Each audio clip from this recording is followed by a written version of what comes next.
Hello, my name's Tiffany Stacy. I think some of you have actually been in my trainings before. Who's been in my trainings before at the juvenile court? Yeah, I recognize some of you. You have. I remember you.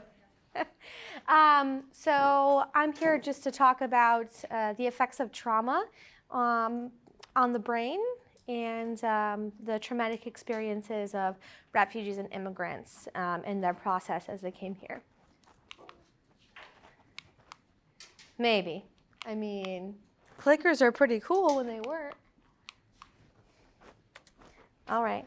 Well, so today we're going to talk about, first talk about traumatic events in the migration process, the populations that are prevalent here in Summit County, and the effects and the various types of migration that they've gone through. And then we'll talk about the effects of trauma on the brain.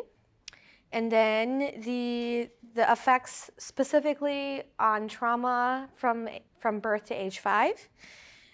And then we'll talk about what can we do about it as CASAs. What can you do to help folks who have experienced this? So let's start with talking about some traumatic events in migration. I wonder, nope, the clicker doesn't magically start working now. No. All right, well, I give up. All right, traumatic events in migration. So, no, I hit the button manually, yeah. Yeah, so these are some of the refugee communities here in Akron. Who can tell me what are the common refugee communities here? The Nepali, yes. The Burmese, yes, and the various ethnic groups. Any other guesses?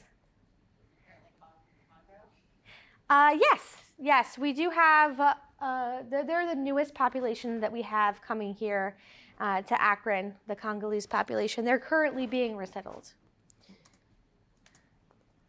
And then we have some population from Iraq and Afghanistan. So this is the kind of an example of the migration history of the Nepali population. So they became displaced in the 1990s due to an ethnic conflict. So the ruling elite decided that they needed to forcefully integrate the ethnic minority of the Nepalis who lived in the south into their society. And so they created the One Nation, One People policy, which said that multiculturalism was not permitted. Anybody who was an ethnic minority needed to take up the culture of the majority population. They needed to wear the clothing of the majority population. They needed to speak only the language of the majority population. Learning how to read and write Nepali in school was outlawed. So then people start to be displaced during this time. The government starts taking away citizenship of ethnic minority Nepali people, and people start leaving the country. So that would be an initial point of trauma. So in order to get people to leave, the government would arrest men and then and torture them, and then get their wives to sign papers saying that they don't have citizenship in the country and that they will leave in order to get their husbands to be released. And a lot of children would have witnessed some violence associated with that. And then leaving the country itself is traumatic, leaving your home, and also the conditions under which people left. So particularly those who left at the beginning of the migration had a lot more trauma because it was unsure the paths to leave. People at the beginning often died of illnesses because there was no support for them as they left the country. So until the United Nations High Commission for Refugees came in and provided supplies for people to build huts and have sanitation systems and have education systems and some basic health, for the first few years, those things didn't exist. And so there's a lot of trauma related to deprivation and sickness and seeing people die. The The 20 years in the refugee camp have their traumas, probably not as acute as in the beginning, but the camps, people stayed in the camps for 20 years, where they had limited opportunities for growth. There was school up to the 10th grade. You could go and complete an 11th and 12th grade if you had some funding from a local nonprofit to go into the city. Work was limited. Food was provided, but not enough food to raise healthy children. And so people would have to find some kind of work to supplement the nutrition of their kids. So those are all traumatic events. And how those events would affect you depends a lot on what age you were at that stage of migration. So for example, my husband, he was already 9 years old when these things happened in the 90s and he had to leave the country. So his formative years, from age 0 to 5, everything was fine. Everything was comfortable. So at least, he wouldn't have experienced that acute trauma in his formative years, which is a positive for him. Whereas someone who was a little younger would have experienced that during their formative years, and that might have had a different impact on their brains. And then in 2008, refugees started to be resettled here in the United States. And that resettlement process can be traumatic as well. There's a lot of adjustment that has to take place. It's very difficult for older men who were the providers of their family to come here, and the only way that they can maintain employment is if they learn English or they work in very hard physical labor. And so a lot of men have this diminished status in the family and diminished self-worth because they're unable to provide for their family as they would have before, which is why you see which might be the reason that you see a pretty high rate of suicide among Nepali men.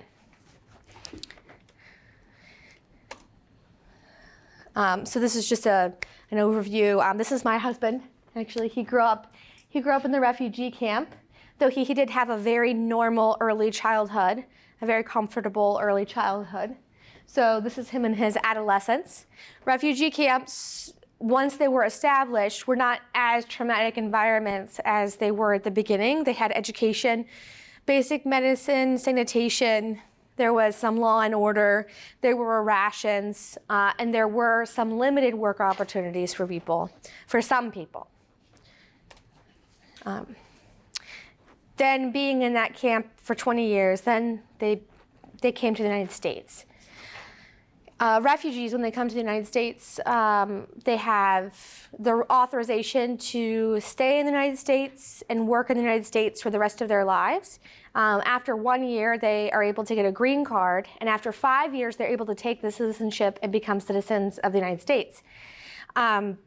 They're different than some of our other immigrant friends who experience a lot of trauma related to fear that they will be deported, fear that they won't be able to have their status adjusted, fear that their families will be separated. These particular traumas are not happening in the refugee community because refugees have that protection. Though, of course, there are certainly traumas of coming and acculturating in a new place. And then we've got our friends from Central America here. We have a lot of migrants that are coming from El Salvador, Honduras, and Guatemala. It's called the Northern Triangle. There has been a history of violence in these countries. In Guatemala, there was a long-running civil war that had a pretty high death toll, mostly of the indigenous Guatemalan people, the Mayan people. Also, El Salvador and Honduras have pretty high rates of crime and murder and femicide. And so we've got a lot of people fleeing poverty and violence in these countries and coming up to the US. Unfortunately for them, they don't have the same protections as the refugee populations here. So when they come to the United States, the journey itself is very traumatic. A lot of people fall off trains and lose limbs or don't make it here. There's a lot of exploitation. Coyotes often have to smuggle people in, and then when they get here, they owe a lot of money to the coyotes, and that causes a great deal of stress and trauma. The journey itself can be quite dangerous. There are a lot of people along the way, particularly when people go through Mexico. There are people that are aware of this migration pattern, and they will prey on migrants. They will extort them. There's violence against them, theft. And so the journey itself can take months, and it can be very physically hard. There can be a lot of trauma from that journey itself. And then once they're here, there's a lot of fear about being deported. Those who are caught crossing the border are put into detention, which itself can be a very traumatic event. For some time, we had the child separation policy, and we still have kids that haven't been reunited with their parents from that policy. And so you have, that can be very, very harmful to a child. Some of those children are now here and part of our society. They've been traumatized by months of separation from their parents and fear, and now they're here and they're part of our community, and we have to be responsive to that trauma that has been caused to them. We have a lot of teenagers, unaccompanied youth as well in this area, that they've been traumatized by that experience of what happened in their country, of the migration, and then of the fear of social rejection and the fear of deportation, and they're alone. So they don't have parents to provide those resilience building relationships to support them.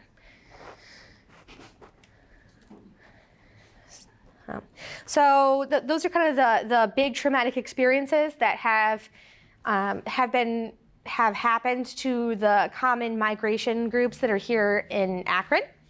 So now we'll talk about what do those traumas do to people's brains. So what happens when you're afraid? What happens to your body? Yes? Yes, yeah. So there are these chemicals released in your body. Your heart beats faster. Your body prepares you to protect itself. And that's a good thing if there's a present danger in front of you, because that will help you to escape that danger. You can run faster. You're hyper alert. But if you have pervasive fear all the time, those chemicals that go through your body that are meant to protect you are very, very damaging to your brain and to your body. And so there are a lot of health consequences to people who have prolonged periods of trauma. So there are different kinds of stress, right? Not all stress is bad. Not all stress is detrimental to your body. So there's positive stress, which causes brief increase in heart rate and mild elevation in stress hormones. This is like, my kid is learning how to ride a bike. He's a little bit frustrated because he keeps falling over. This is okay. This is normal. This is teaching him life coping skills, and he knows that he's not really in danger, and that mom or dad are there to protect him and pick him up if he scrapes his knee. This is okay. This is positive stress. Tolerable stress is more serious, but it can be buffered by supportive relationships. So this is like, oh, mom and dad are going through a rough patch in their marriage and they're arguing a lot. It's not really good for a child to experience that, but they can get through it with relationships that support them and make them feel safe. Now, when you talk about really negative consequences to health, this is toxic stress, continuous, serious stress with the absence of supportive relationships. So experiencing conflict and displacement are definitely forms of toxic stress. But notice that it mentions supportive relationships. Kids can go through some really serious stuff and turn out okay if they have people in their lives that make them to feel that they are safe and they are loved. Having one person consistently in your life can make a really big difference on how stress will affect you, which is a factor of resiliency in our refugee populations, where typically we see families still intact. You might have lost somebody, but there wasn't a lot of conflict that physically separated people or resulted in a lot of fatalities. So most kids, most people have family to love and take care of them in the refugee population. You see a lot less of that in the migrant population because the nature of migration, families get separated. The journey is difficult, it's expensive, families make decisions about who will go and who will stay. You have people separated across borders. You have people separated because some members of the family get deported, get picked up in a raid and get deported. So there's a lot less insulation for children that are in the undocumented or mixed status population of Central American families here in our community. So those are the kids I'm most worried about, who don't have the support of a loving community and a loving family because of the situations they're in. So let's talk just briefly about the parts of the brain. So the prefrontal cortex, that's the part of your brain in the front. This is the part of the brain that learns.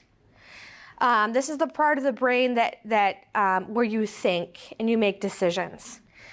The hippocampus is the part of the brain that stores short-term memory and connects your emotions of fear to the context in which they occurred. And then the amygdala is the part of the brain, this is like your fight or flight brain.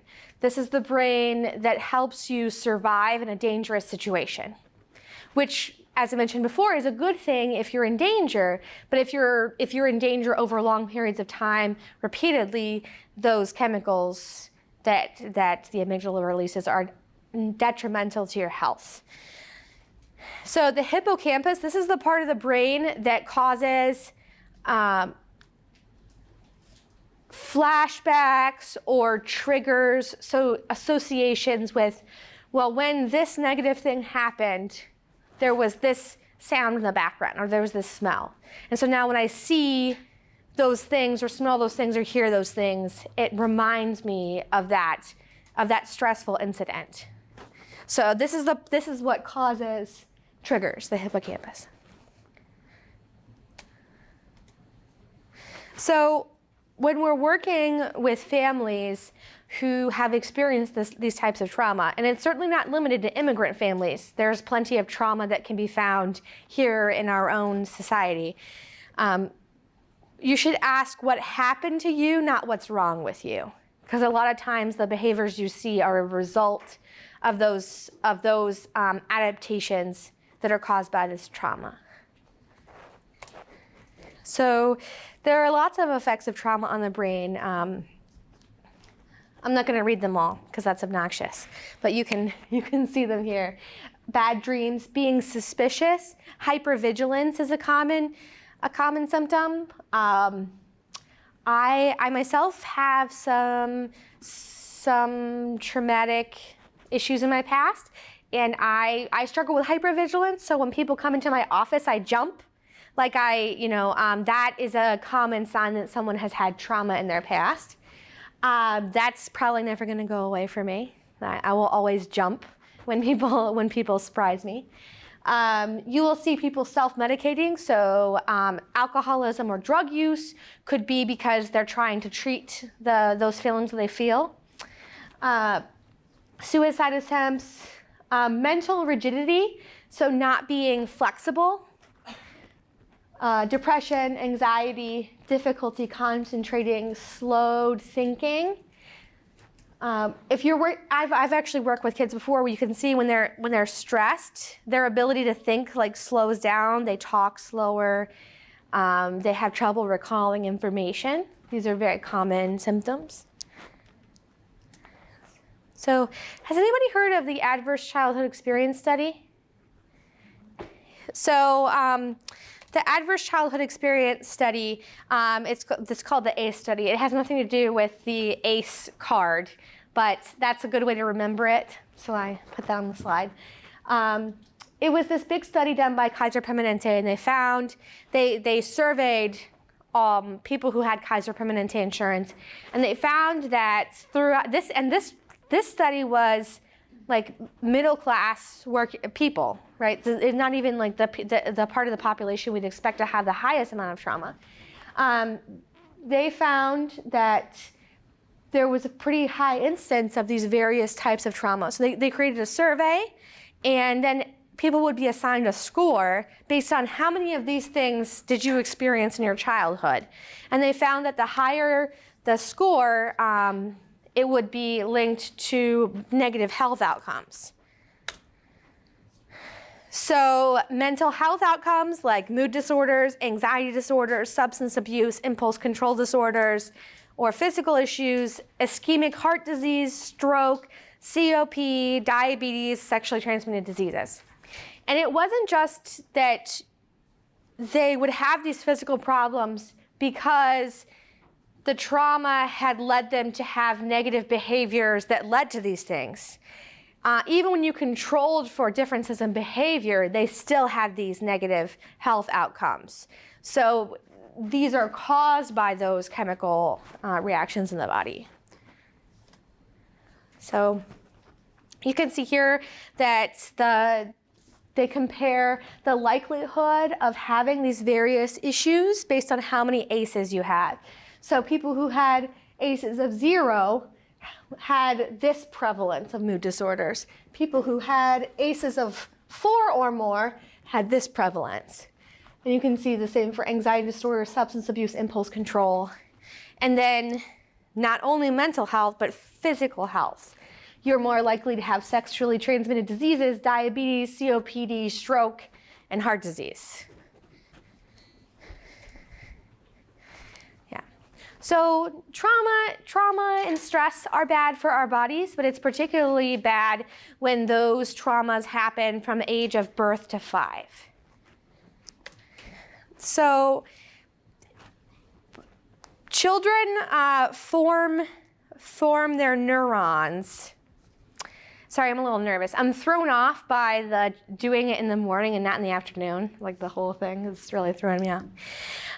Neurological growth and pruning. So this is actually from a very interesting video. I have the name of it, of the film at the end of the presentation, so you can write that down. Or actually, you have the slide, so you don't have to write it down.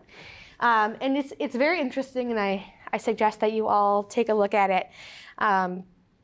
So children form these connections in their brain from birth to age 2, and then the ones that they use will be reinforced and they will stay, and the ones that they don't use will go away from age 4 to 6. So these are all like synapses, they're connections in the brain. So if children are having positive interactions with people, they're going to form the neural connections that are associated with their later success, with learning, with control of their emotions. If they're only having negative experiences or no connection with other people, they're only going to form the synapses associated with being afraid. Like those are the ones that are going to be stronger. Whichever ones you use the most before age 5 are the ones that are going to be stronger. Which is why the best thing we can do for our kids is to keep them away from very serious stress and have a lot of positive interactions with them. Interactions like they make some kind of communication and noise. You give them eye contact and you respond to that communication as much as possible.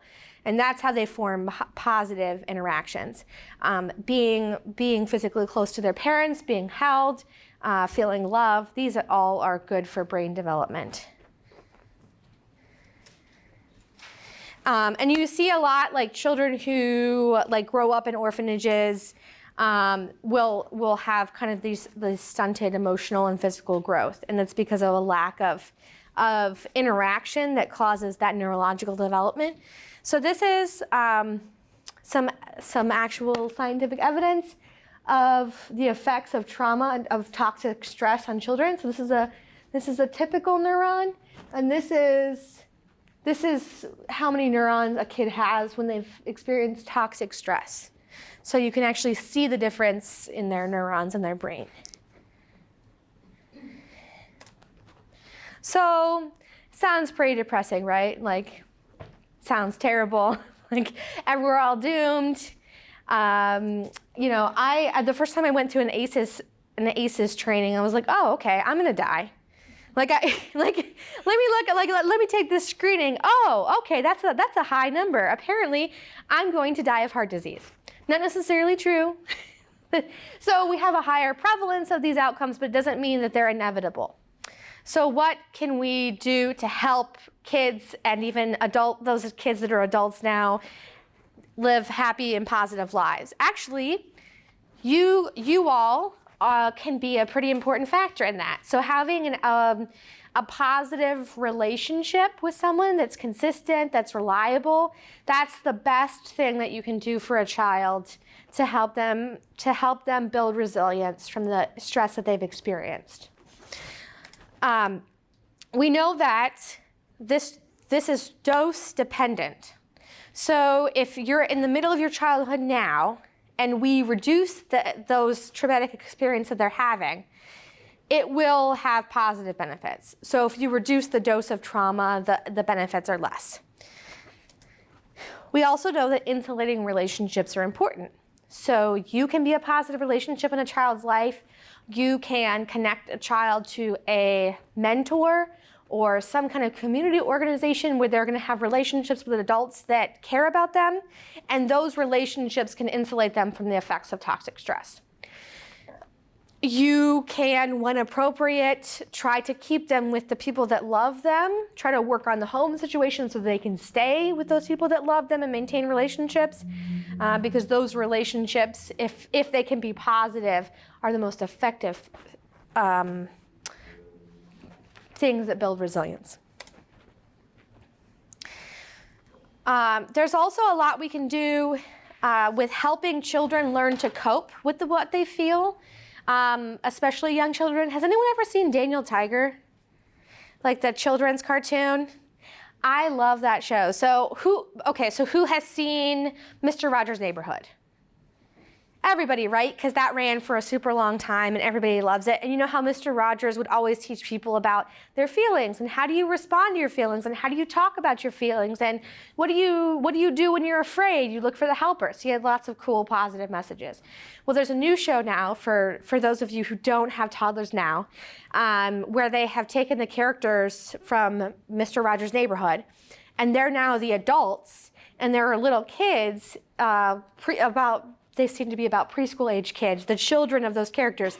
And you watch the parenting and the child experiences in that show, and then they model positive behavior. It's an animated series. My kids love it.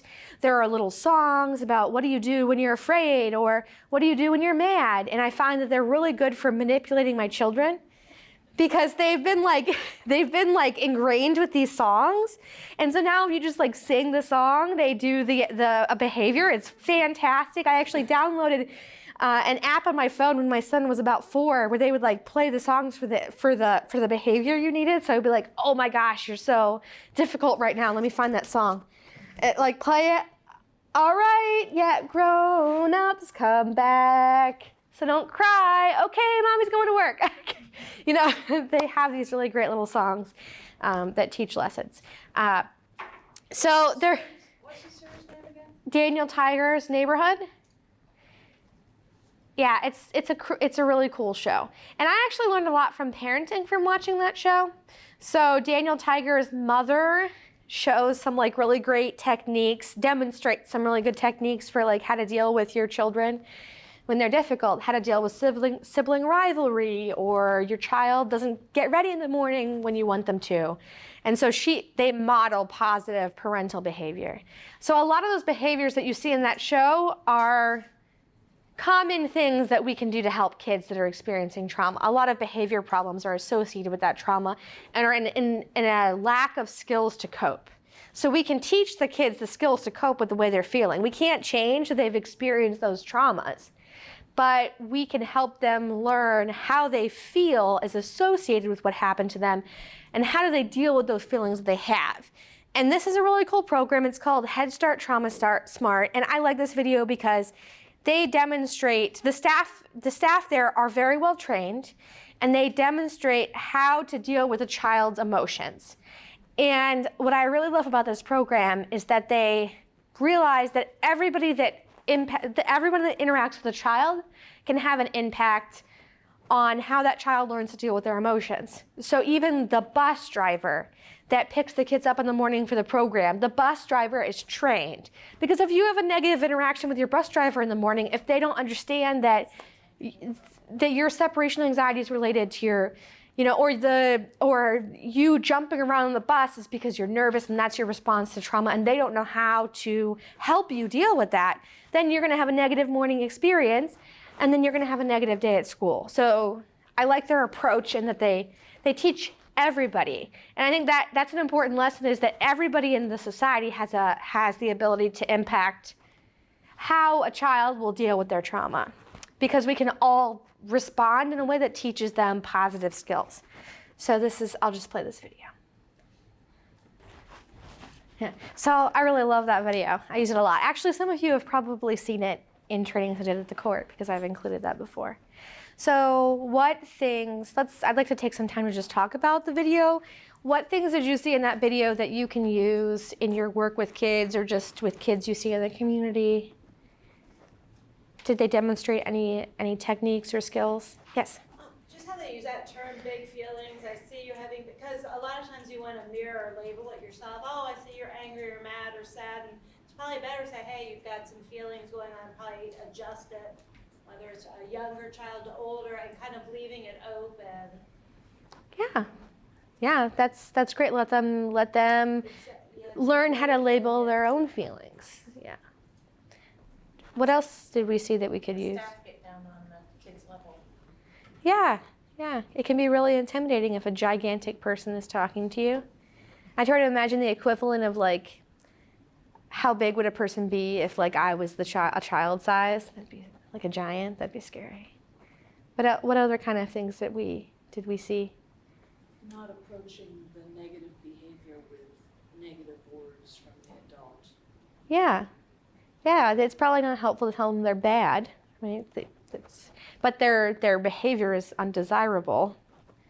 Yeah, but focusing more on what are the feelings behind that behavior is better for the child to grow. What else did we see? Yeah. Communicating with and educating the caregivers and working as a team with them. Yeah, because the parents are the ones that are spending the most time with kids. They're able to have the most impact on how children deal with their feelings and their emotions. Yeah. Have any of you worked with parents in the past with kind of coaching them on how to react to their children's traumatic experiences?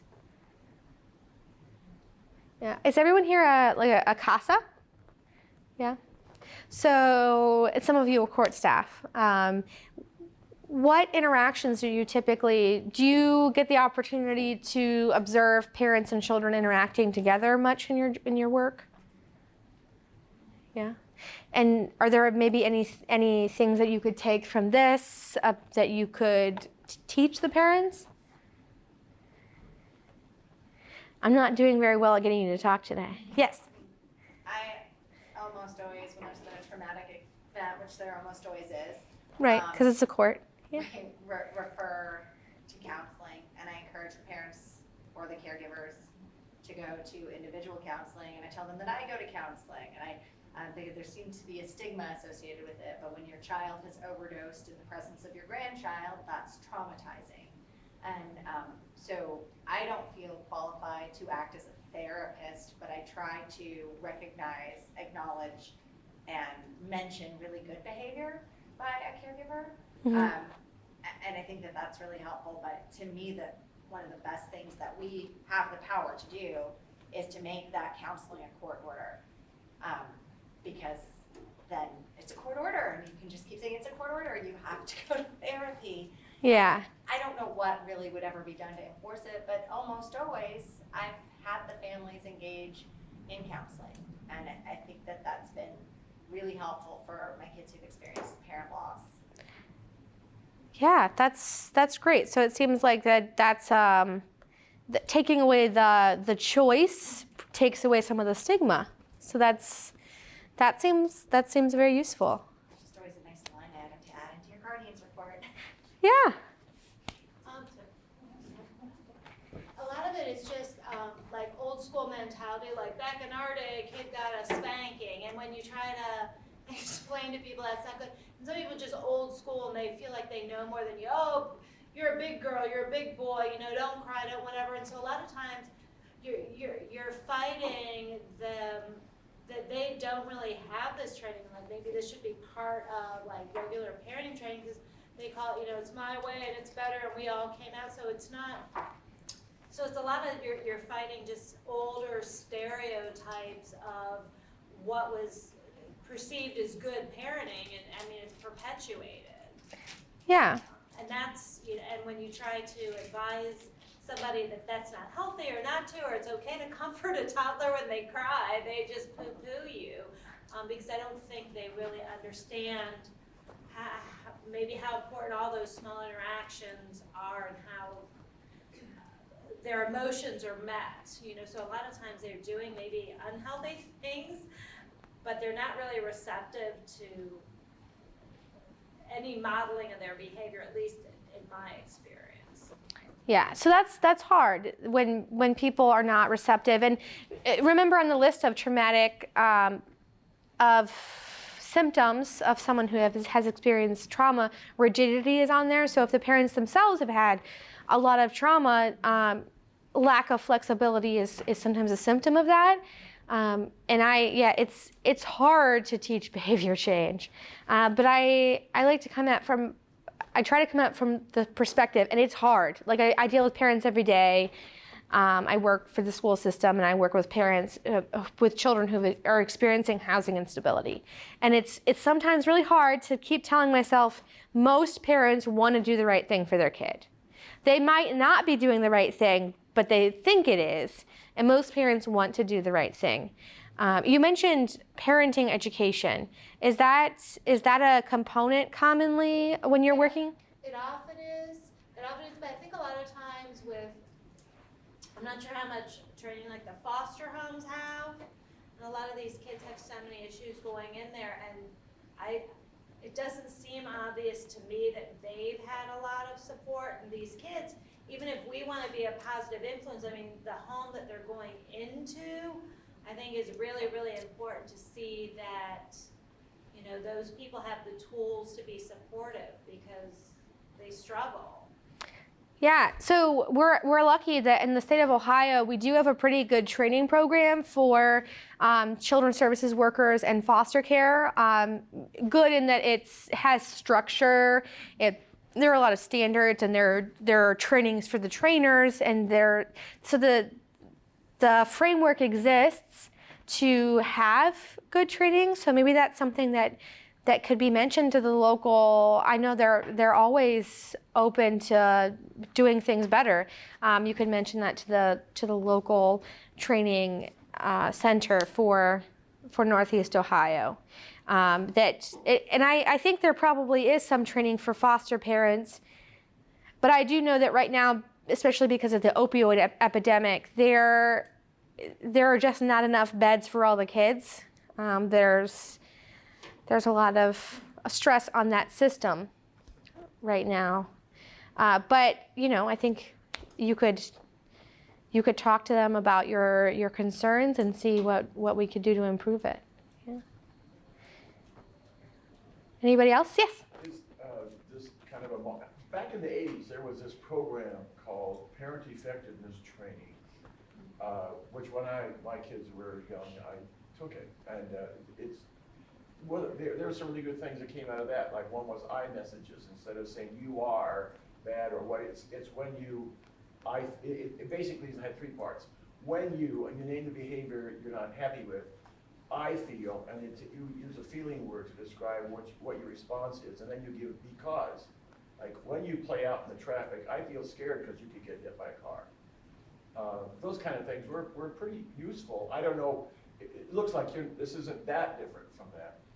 No, yeah, that's very that definitely fits with this for sure. Modeling your own modeling your own expression of your feelings, talking about how something makes you feel, and it's also a way to avoid talking about the child being bad, right? So it's addressing the behavior rather than the child's worth, and you're modeling talking about your own feelings. And I try to be, when I'm in trainings, I try to be very open about my own traumatic past, because I think it's helpful to model that not being something to be ashamed of. And we can also model that with the children that we work with. You know, and my own children are aware that I have some traumatic past. I don't tell them about the details because they're too young, and that would also traumatize them. But they do understand that I have some emotional difficulties, that I am nervous when things are really loud and chaotic, and I'm not comfortable in those situations. And they understand that mommy's sad sometimes, you know. So I explain to them without going into the really traumatic details that how I'm feeling. You know, oh, you know, there's a lot of noise in here right now. You know, mommy has trouble with that. Mommy's a little overwhelmed. Could you please help me feel better by just quieting down? Like, you know, and so expressing those. And I actually went to a therapist and asked if that was okay. And she said, yeah, because you're modeling a positive reaction to your own emotions. Yeah, but probably not tell them about what actually happened. So, You know, you talked about brain structure and the amygdala and how we should be aware of that in kids.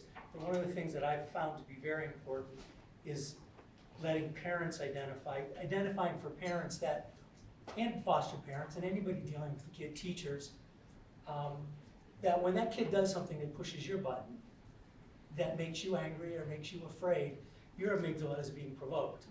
yeah. And the amygdala responds very, very well to grandmother's rule. Take a deep breath and count to 10. Physiologically, there's a big, big effect on the amygdala calming yourself down by taking, what I used to instruct people to do is take 3 deep breaths and count to 10 before you react to what's, unless it's, you know, An emergency, yes. Right. Yes, that's great, and also you know, teaching adults that it's okay to mess it up once in a while. Well, you're gonna mess it up. I think you gotta tell them it's gonna happen. Yeah, you know, sure. Like even I train on this, and I lose my temper like a couple times a week at least with my kids, like yell at them, and I know that that's not the most effective response. And also teaching parents that it's when you make a mistake, it's good to be able to acknowledge that to your children, that you're fallible. Like it's like mommy is not the all-knowing perfect person, and that when I make a mistake, when I lose my temper, I can say, you know what, I'm sorry I reacted that way. I'm sorry I yelled at you, or I'm sorry I scared you. I was feeling afraid because of this thing that you were doing. I was afraid that you would be hurt. You know, and having that relationship with your child where you can admit that you were wrong, it creates it also teaches them to have a growth mentality. Like you can make a mistake and you can acknowledge that mistake and you can move on from that. It's good. Yes? One of the good things about that iMessage thing I mentioned was, it just popped in my head that, one time when my son was a little kid, in the storm door, when he's waiting for the bus in the morning for school, he'd like to write, you know, just with his finger, and you know, making all kinds of doodling, and I always didn't like it. I said, so when you do that, it really bothers me. And then I thought, and there's no reason. So I said, go ahead, do all you want. Right, yeah. Yeah, it's good to, we can reflect. Myself, yeah. Yeah. Yeah, and they're right. There is no reason, but it just some things just bother us. Yeah. Is there a Head Start? It was about 2 years. I wasn't trying to play that. Yeah. Head Start Trauma Smart component of our local Head Starts.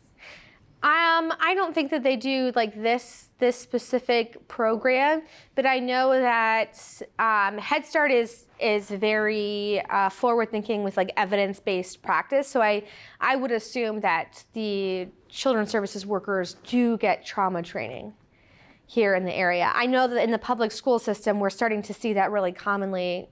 There's actually somebody from Children's Hospital that will go around and do trainings for free, and we've had her at the schools, and she does trainings on how to respond to children's trauma.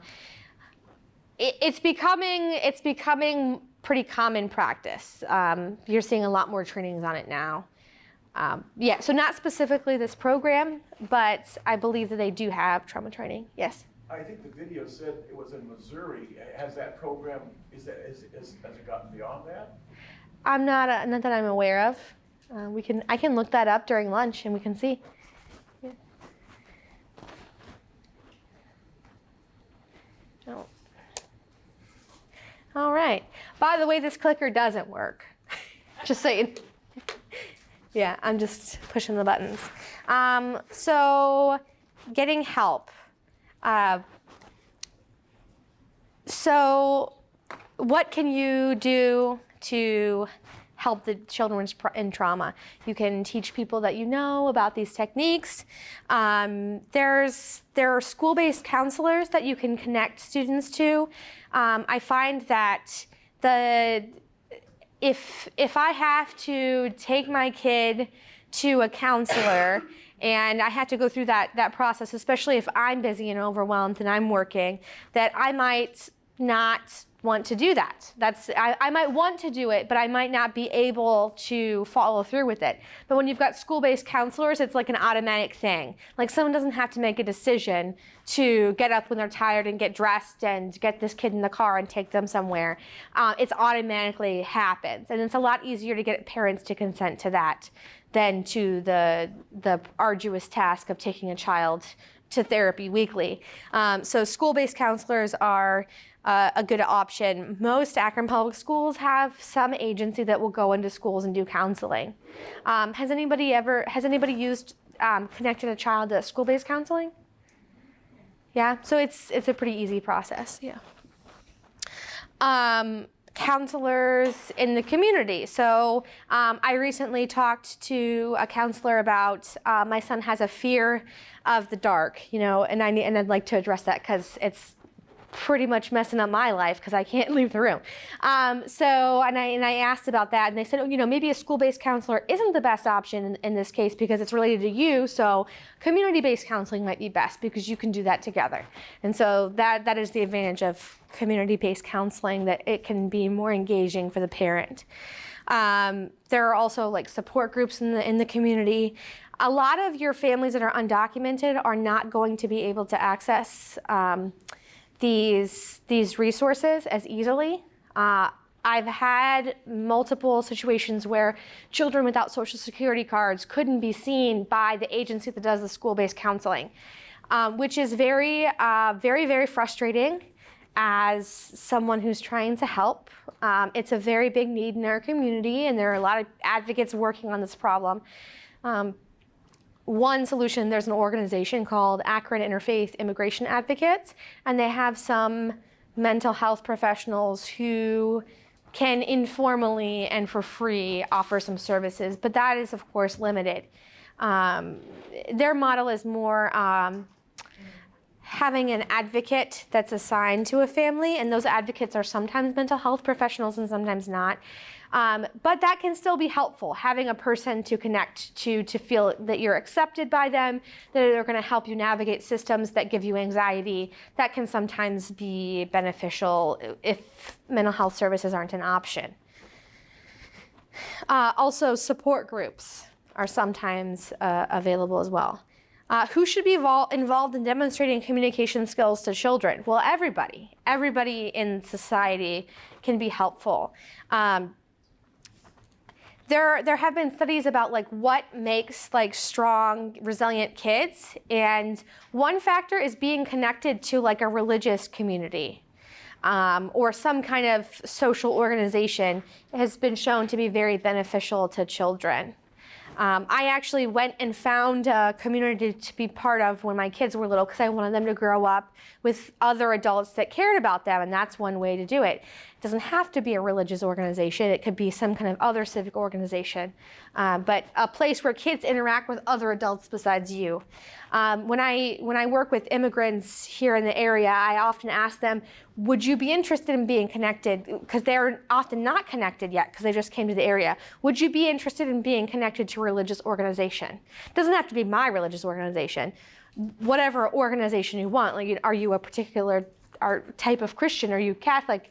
Can I help you connect to a group that would be good for you?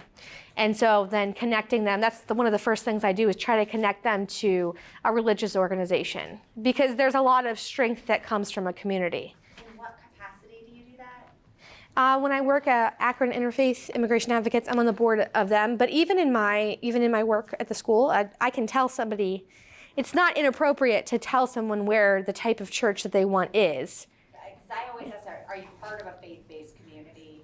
You know, but so that I know if they have that support. But I've never thought about trying to connect them to one if they don't. I just don't, like, how do you handle that language? Oh yeah, I mean, I'm just pretty open about it. I don't try to like convince them they should be. I just ask them, do you have some kind of religious community? Have you been able to find one? Because I'm usually working with people who have just come here, right? So they're not connected to this area. So I just ask them, would you be interested in finding a church that fits you? I could tell you where one is. I can introduce you to someone. And I've never had anyone be offended by that. Okay. Sometimes they just say, like, no, I don't. Sometimes I say, yeah, I'm Catholic. I'm looking for a Catholic church, or I'm looking for a Protestant church or something like that. Actually, no one's ever asked me for a Protestant church. That's not as common. But yeah, so they'll ask me. Among our Central American immigrants, there are a lot of like evangelical Christians or Catholics. It's usually what people ask me for. No one's asked me for a synagogue yet, but I know where those are. If anyone wanted one. Really? Oh, it's the end of the slides. Yeah, so I like to leave as much time as possible for conversation and for questions. So we have 50 minutes left. Go ahead. I also have an activity, so if you have discussion points, fantastic, but I wasn't sure how much time you wanted. I was told to do 2 hours, but it is this time is flexible. Okay. So it's up to you all what we want to do. So what would you like to talk about? What resources in the community? Actually, this is something's wrong with this, because there are some slides about. It's frozen now. I'll work on this. Okay. Yeah. So, does anyone have any questions specifically about issues that you've had with immigrant families and finding the appropriate resources for them? Because I fielded a lot of questions about that here and at Children's Services. Yes.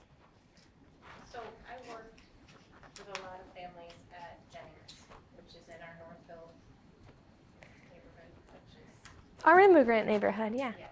So one of the concerns when we get a referral, I'm a case manager at juvenile court, so when I get a referral from a family or from the school, it's usually, a lot of times now, because of the population for the immigrants being so much at Jennings in that area, I'm finding it difficult to find help for the parents. Help for the parents in what type of help specifically? With just parenting, their frustrations with their children, because a lot of these kids are kind of running amok, I guess you could say. They're out all hours of the night. The parents don't have a whole lot of control over their kids at this point. The kids are being kind of influenced by some of the other Nepali or immigrant kids that are just, the parents are losing control of the kids. The kids are being influenced by a lot of other social kinds of kids who are really doing some bad things. Yes. So Jennings has had a meeting with some of the immigrant families and refugee families where they bring in these parents and they kind of talk to them about some school issues, attendance. They've had me there talking about the truancy issues, but I really would like to be able to connect these parents to some helping providers, some agencies or some providers out in the community that can help them with what they're going through or what they can do in their community, or communication with maybe the police departments, things like that, because they're struggling. They don't know what to do. Yes, and my solution to things often is, much to the detriment of my family's happiness and my mental health, is if it doesn't exist, let's start one. That might be something that needs to be discussed, like bring together some community organizations that are involved with those populations and saying, hey, we've got this problem. Maybe we need to come up with some kind of solution.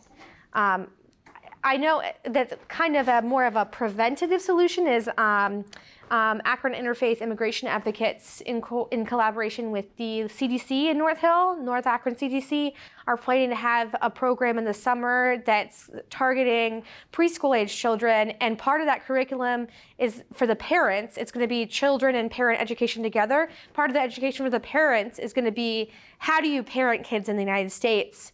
What are the laws here? What are some parenting skills? What are some ways to deal with trauma? What are the expectations of the education system? How are you supposed to interact with the education system? Because the rules are different and they don't know.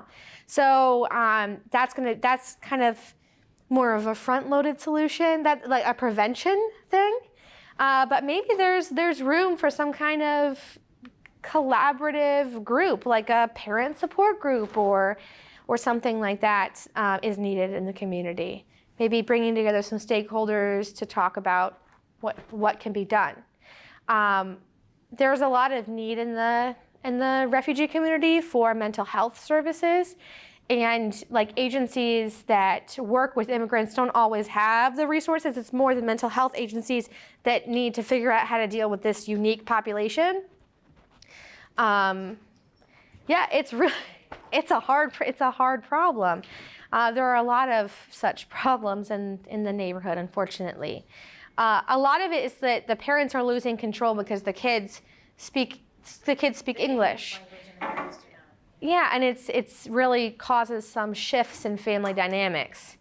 I mean, I've talked to the couple of guidance counselors at Jennings and thought, maybe, I know that there are some Nepali leaders in the community who have been in this area for a lot longer, who have been established here, and who, kind of are, I don't know if there's actually an official Nepali council, but there's like a neighborhood, Nepali group of parents or, even business owners who have kind of been around, even maybe thinking that maybe they could be more of like an adult mentor to some of these adult families who aren't so established here and who need some guidance and support for their children. Yeah. What do you do as a parent when your kid is doing this? How did you establish a good rapport with the police in the area, and how are you able to, what are the kind of norms and more Americanized, kind of assimilation into our American society, things like that. Yeah, there are groups, and they are actually formal. There's a big community organization for the Nepali people, and then also the individual ethnic groups also have some organizations that some are formalized, some aren't. But those organizations would be good partners to work with to create some kind of solution.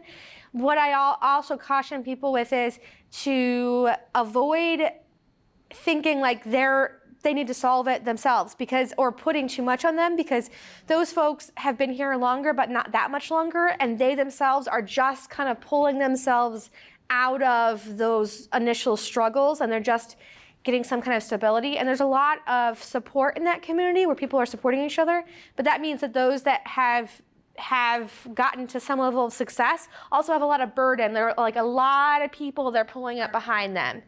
And there are always organizations going to them and saying, hey, what can we do to help? Or how can you help us help your community? And they're often very, very overburdened. So when the school refers us, as case managers to some of these families in the North Hill area, the immigrant and refugee population, and we want to try to get some help for the parents too, because that's where we really find a need is it's difficult enough to work with the kids. They speak the language though, so we can see them at school. But where can we refer the parents to the faith organization that you work for, or is there another one that you suggest? So Akron Interfaith Immigration Advocates is completely volunteer run and has almost no money at all. And have historically, they mostly have worked with undocumented families because there are no resources for them, right? So that's usually who they focus on. For the refugee populations, I would say that there isn't a place to refer them. We have to make something. We need to bring together the stakeholders and make something. Maybe a support group. The thing about the Nepali population or the Burmese population is that they are very supportive of one another, and there's a lot of the perception of you from the community is very important to people in general, right? So there's some social control that comes from like the community. So engaging that community leadership in some kind of solution is a good idea, because that's a good resource to harness, is that like community cohesion. But the community doesn't have the resources to pull things off. So bringing their cohesion and their information and what they think you should do, and then using the resources agencies have to come up with a solution, because they don't have resources. They're working a lot. They can't come up with the solution. But taking their ideas and the resources of the agencies and putting them together to come up with a solution. It's not an easy solution. Yeah, it's like a systemic problem that we have to address. Right, because I mean, I've tried to go to like Agent Inc. and they just don't. They are very limited also. Yeah. Summer programs, but they don't have a lot of home-based, where I think a lot of the need is for some of these families to have a home-based type of advocacy. So we do have child guidance where they have a Nepali case manager, but again, a lot of these parents work a lot of hours too, so it's very difficult to even access that. Yeah. So I mean, I know it's a lot to ask from someone who's probably working really hard, but maybe you have to advocate for something different, because I agree that it doesn't always work the way things are. Yeah. There's no settlement house. That sounds like the old-fashioned kind of model for what we had during the massive immigration in the 20s. So there's no settlement house type. No. So there's Catholic Worker that operates under a similar model, but they're not really working much with the refugee population, and they're real small. So the way the refugees come in is through a really different system, where there's some formal case management, and they're brought through with this process, and there's a set of things that are going to happen when you arrive. It's a more formalized situation than the old settlement houses, and the funding really only covers 90 days of services. There's some limited employment services after that. Up to 5 years you can get employment services, but there isn't that kind of community-based programming anymore. Are there social groups at the International Institute? Do they house social events for different immigrants, just for all the families and people to get together? Because a lot of times in those informal situations, it just innately happens. People start sharing experiences or stressors or concerns, and sometimes can support one another in that. So are there just social events? It depends on there's no funding for that, right? There's no formal ongoing program for that. I know Asia Inc. does social things. Also, the communities themselves do have those things. They have those, they celebrate their holidays, they have big events, they come together. There's a lot of organization around that, you know, you can have events. But that kind of like, what they need is like that intensive in-home case management service, and nobody, the community themselves don't have the capacity to provide that for everyone, because the people who are in a position that they could help are of a lesser number than the people who need help, and they themselves are struggling to have like economic success and happy families. So yeah, it needs to be something that's done by agencies who have resources, but in consultation with the community about what they think that solution should look like. And here's also the thing, that if agencies go to the community and say, what do you need, how can we help, then they need to follow through. Because so many groups of well-meaning professionals or well-meaning like middle-class people have gone into that community and said, what can we do to help you? And they answer, and then they say, oh, well, we don't want to do that. Or they don't follow through. Like driving, it's a huge, huge problem in the community. It's a barrier to every kind of success. And every time a community group goes into North Hill and asks the immigrants, what do you want? They say, we need someone to teach us how to drive. And then everyone says, oh, well, we can't do that, right? So like at some point they get tired of people asking them what we should do. So if we're gonna ask them what they want us to do, we have to actually be prepared to follow through with it. So that's one caution. Oh, you got my slides back. Thank you. All right. I was like, I know there's more than this. Okay. So some cross-cultural considerations. Services for refugee kids. Consider cultural views of mental health. There's some stigma associated with mental health. Refugee kids usually are able to access insurance or Medicaid. And so that is an advantage, that you can connect them to those resources that are available. I know those resources aren't ideal. Maybe those new resources need to be changed, but some other model could be created which is billable, and you can get money for it, like creating support groups and then billing for it. The mental health agencies need to be engaged in coming up with some creative solutions. If they're a new arrival and you're coming to know the family and they've arrived very, very recently in the U.S., that's probably rare, because if there was an issue, the agency would have dealt with it before it got to the juvenile court. But if they are under 90 days in the U.S., you should contact the agency that resettled them and just coordinate with them. Asia Inc. has a health clinic, and I believe some very limited mental health services sometimes. You can talk to them about like what they currently have. Because it changes. Asia Inc. particularly does not like to have like a service provider call and make an appointment. Their model is like they want the person to call and make the appointment. So if you want to help someone get an appointment, you have to sit with them and have them call. We all know giving someone a number and telling them to call doesn't usually work, but you can't call, so you have to sit with them and call. Services for undocumented kids are really, really, really limited. It's a really big problem in the community, and I don't have an answer for it. You can contact Akron Interfaith Immigration Advocates and see if they have some advocate available, but they're pretty thinly stretched. And then also as advocates, we have to continue to advocate, continue to work with the mental health agencies and say, like, these kids are here and they need help, and we need to find a way to help them. Even if you can't bill for it, we need to find a way. Yes? Who do we contact Akron Interfaith Immigration Advocate? I'm sure I'll give you my card. Yeah, okay. Yeah.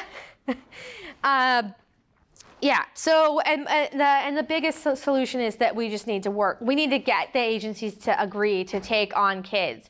And if it's expensive, come up with another model. Like, do we do support groups? Like, how can we bill for this? Where do we get funding for this? Yes. I'd like you to delineate school-based counselors. You're talking about community agencies that then provide services to the schools, right? Yes. Okay, so all the schools in Akron, all the schools in Ohio have school counselors. Now, their training isn't as thorough, but they do have some mental health training, and they can't provide anything to any kid there. You're not gonna get much help from the school psychologists in Akron because they're burdened with a lot of testing, but if your kids are in any of, a lot of the surrounding areas, a lot of the suburban areas around Akron, those school psychologists also provide mental health services to kids in school. And if the kid's in school, they get serviced. There's no need for any Social Security, no need for Medicaid, nothing like that has to happen. That's true. So the school counselors now are much more focused on like academic things, and they don't. But they don't have to be. That's the thing. You can press them to do that. They're getting pressure because of our high stakes testing. But talk to some school counselors about what they want to do. Yeah. What they want to do and what they can do are two different things. Yeah, I think that's well. Sure, I agree with I'm you. coming from that field. Yeah, Okay, they're I was, over, yeah, they're overwhelmed right now with so many students and so many scheduling and Yeah. so much testing. And I do have counselors that are great, and they do things. But they are so limited. They have Yeah. 5 kids waiting in line at the outside of their offices waiting to get in. Every Because they have time, something yeah. going on, and those counselors are dedicated, but their hands are tied. And also, you've got a lot of concentration in like one neighborhood, and so like those counselors are working way more hours than 40 to just do the stuff they have to do. I know a lot of them care, and a lot of them do provide services. But if you've got a kid that's like hurting themselves, they need a lot more than the counselor would be able to provide. But if you have undocumented kids and you can't get them any help, something's better than nothing. Yeah. Sure, and we do talk to the school counselor, and the school counselors do try to help to the best of their ability. But those kids it's real easy. Those kids can fall through the cracks because the school counselor just doesn't have enough time to address those issues, especially because we've got a lot of kids in the same schools with those types of issues.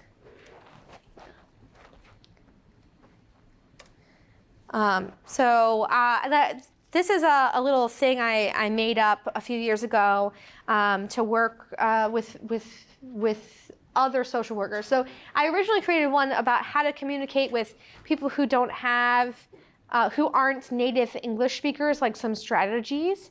And then later I adjusted it to create this for how to communicate with people who've experienced trauma, especially if kids are triggered or adults, and they're very anxious. It can be hard for them to access that prefrontal cortex and to engage in a higher level thinking conversation with you, or like solve problems, or be constructive in their conversation. And so there are some strategies that we can employ. First is it's important to establish a relationship. I try to not have my first conversation with anyone be about something negative. Like I try to have my first conversation be about like building a relationship, and have as many conversations as possible that are about building relationships and connecting before I address problems. Because I don't want them to associate me with being attacked about problems. I don't want them to associate like talking to me with I'm in trouble, bad things are happening, I have to protect myself. I want them to associate me with I'm a friend. I'm here to help. I am a supportive person. I'm not judging them. And then the chances are that they might be more receptive to my suggestions if I've already established that I respect them as a person, I value them, like I care about the outcome. It's important not to show anger.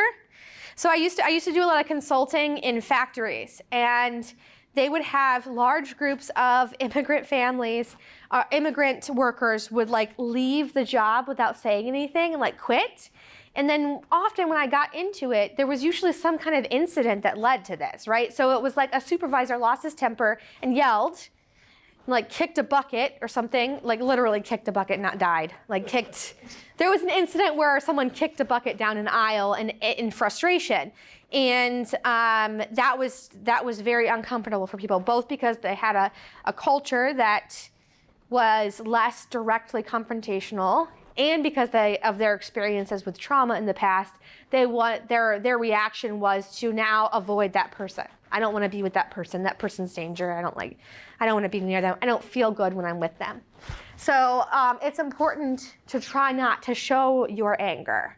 And if you do, to talk about it, like acknowledge, like with your kid that was drawing on the window, like, this annoys me, and well, maybe that's irrational. Okay, you can draw on the window.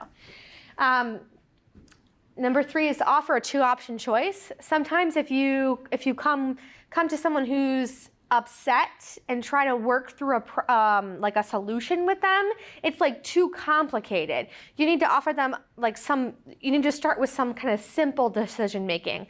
Like with my daughter, I can't just let her go to the closet and pick out whatever she wants. It's too much. It's overwhelming. But if I pick out 2 outfits and say, here are your options, which one do you want? She's making the choice. She's happy, and she can make the decision. And I don't have to lose my temper because she won't get dressed. And we have to go to work.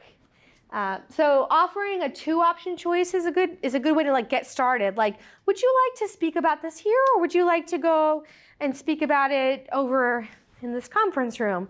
Would you like to have a cup of tea or a cup of coffee? Some kind of 2-option choice to kind of get them into it, and keep providing the simplest possible set of options at each stage until they're comfortable enough to have some have open-ended questions and some higher level decision making.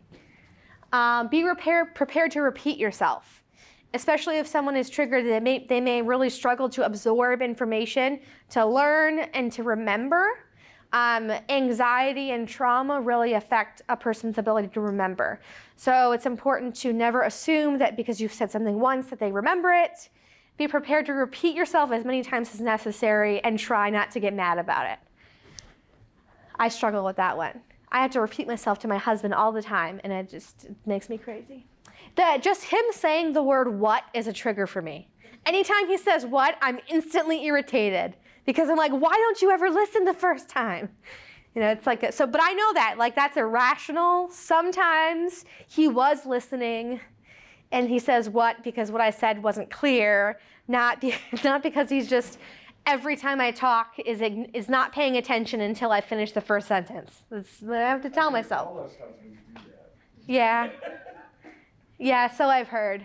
And it's also a good idea to take a time out. If everyone involved in the situation is upset, this is probably not a time when you're going to come to a good resolution. So being willing to table the discussion for later, if possible. Table the discussion for later. Deal with small issues, small chunks at a time.